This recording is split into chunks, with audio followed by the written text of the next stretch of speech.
Good morning, good morning everyone. This is Bem Bakaling aka Kuya Bem. At ayan, pagising ko, napakaganda ng tanawin. Kita niya naman, oh. Ayan, oh. Oh. Nandito nga pala kami sa Santiago. Ayan, Santiago City. Tama ba?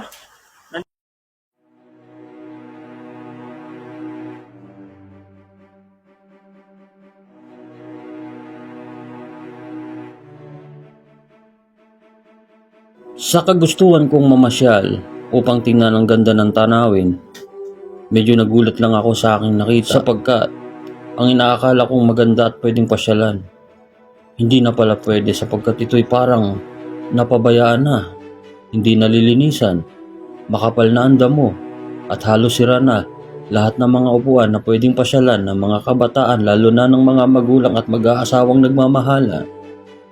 Habang ako'y patuloy na papag-ikot, nakita kong napakalaking buhaya. Siguro ginawa nila ito bilang alaala kay Lolong sa sobrang laki ay halos hindi kasya sa aking kamera. Patuloy ako sa pag-ikot at nakita ko ang mga sira-sirang mga upuan, isang kalesa na hindi na tumatakbo at higit sa lahat, makinig kayo, si Cinderella ay nandito, hinihintay pa rin ang kanyang prinsipe.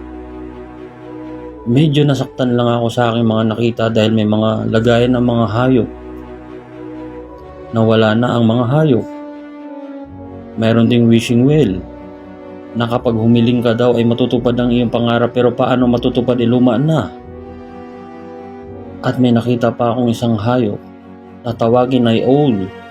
Nang aking tiningnan, hindi ko naman makita ang owl mo, yung medyo wala, nagbakasyon na ata. Pagkatapos naglakad pa ako ng naglakad, nakita ko naman ngayon ang isang Philippine Eagle. Hindi naman yata agila yun, pero nakakalungkot lang isipin na maganda itong park na to at parang nakatema sa mga kabataan o sa bata o sa pamilya. Ko lang kayo dito sa munting pasyalan dito sa lugar na to. Napakaganda. Ang malungkot lang ay kinulang sa maintenance. Hindi ko alam kung anong nangyari, pero that's